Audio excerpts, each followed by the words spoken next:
বাংলাদেশ জাতীয়তাবাদী দল বিএনপি উকসা থানা ও পৌর শাখার উদ্যোগে উকসার জানিপুর সরকারি মাধ্যমিক বিদ্যালয় মাঠে কর্মী সমাবেশের প্রধান অতিথি সাবেক সংসদ সদস্য ও কুষ্টিয়া জেলা বিএনপির সাবেক সভাপতি সৈয়দ মেহেদী আহমেদ রুমি। আরও উপস্থিত ছিলেন কুষ্টিয়া জেলা বিএনপির আহ্বায়ক কুতুবউদ্দিন আহমেদ, প্রধান বক্তা কুষ্টিয়া জেলা বিএনপির সদস্য সচিব প্রকৌশলী জাকির হোসেন সরকার, বিশেষ অতিথি কুষ্টিয়া জেলা বিএনপির যুগ্ম আহ্বায়ক শেখ সাদি। কর্মী সমাবেশে বক্তব্য রাখেন কুষ্টিয়া জেলা বিএনপির সদস্য বীর মুক্তিযোদ্ধা আলাউদ্দিন খান। সভাপতিত্ব করেন উকসা থানা বিএনপির আহ্বায়ক সৈয়দ আমজাদ আলী, উকসা পৌর বিএনপির সাধারণ সম্পাদক নাফিজ আহমেদ খান রাজু। কর্মী সমাবেশের প্রধান অতিথি সাবেক সংসদ সদস্য ও কুষ্টিয়া জেলা বিএনপির সাবেক সভাপতি সৈয়দ মেহেদী আহমেদ রুমির বক্তব্য। কথা বলতে হয়, আমার না বললে পারে আমার নিজের কাছে জ্বলে পুড়ে মরে যাবো, বাসায় যায় শুনতে পারবো না, ঘুম আসবে না। আমাদের মধ্যে তথাকথিত দুই একজন নেতা আছেন, তথাকথিত কি মেহেদী রুমি শেষ হয়ে গেছে, ওরা কি আছে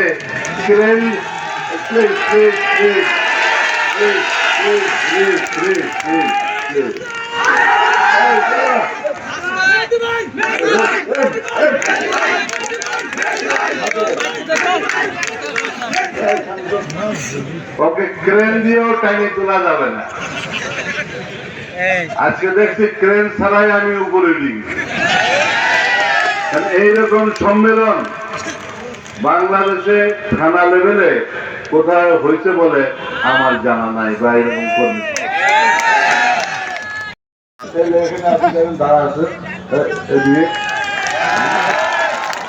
ইংলিশে এম এ পাস করে, অনার্স এম এ পাস করে বসে তা আব্বা আমি রাজনীতি করবো, করো রাজনীতি করবো। এইটুকু বলতে চাই, মন দিয়ে শোনেন।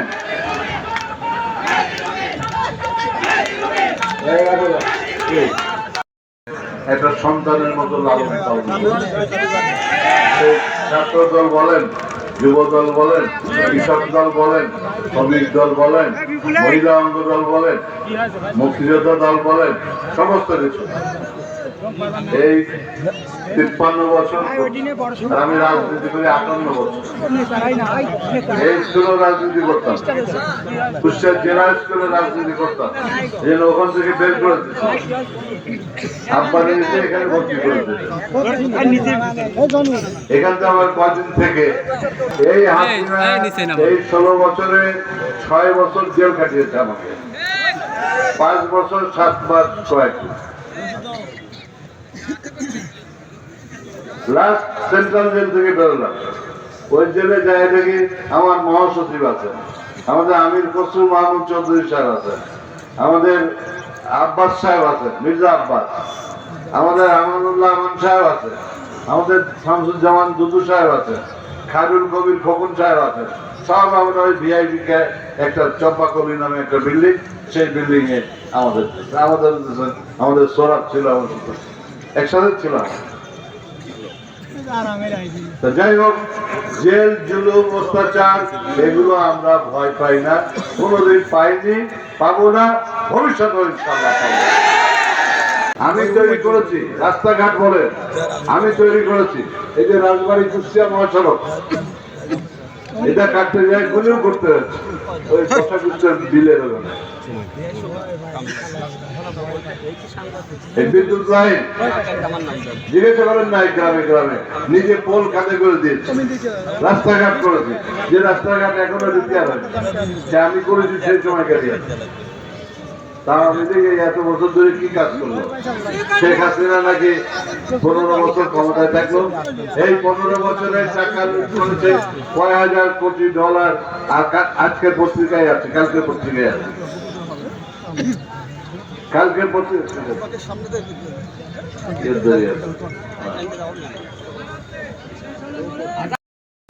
57 জন মিলিটারি অফিসার সহ এই বৈষম্য বিরোধী ছাত্র জনতা এবং আমাদের ছাত্র নেতাদের আর ইলিয়াস আলীর মতো একজন নেতাকে গুম করে ফেলে দিয়েছে।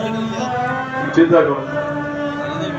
সেজন্য আমি এইটুকু বলতে চাই যে এই সব কিছু কাটিয়ে উঠে বিএনপি শক্তিশালী হোক, বিএনপি আরো শক্তিশালী হোক, বিএনপি আরো শক্তিশালী হোক এবং যে কোনো প্রতিরোধ আমরা যাতে প্রতিরোধ করতে পারি, যে কোনো আন্দোলন আমাদের বিরুদ্ধে যাতে আমরা প্রতিরোধ করতে পারি, জনগণের বিরুদ্ধে যে কোনো আন্দোলন সেইগুলো যাতে প্রতিরোধ করতে পারি, সেই জন্য আমাদের চেষ্টা করতে হবে। সেই চেষ্টা করে আমরা যাতে ক্ষান্ত হই, সেই কথা বলে আপনাদের সবাইকে আমার পক্ষ থেকে, সহকর্মীদের পক্ষ থেকে আন্তরিক অভিনন্দন এবং মোবারকবাদ দিয়ে আমি শেষ করছি। আল্লাহ হাফেজ। বাংলাদেশ জিন্দাবাদ। আমাদের খোকসার কিছু সন্তান শহীদ মানুষকে স্মরণ করবেন, আমরা তার জন্য দোয়া করি যাতে আল্লাহ তাকে বেহেশত নসিব করেন, আল্লাহ তাকে বেহেশত নসিব করেন, আল্লাহ তাকে বেহেশত নসিব করেন।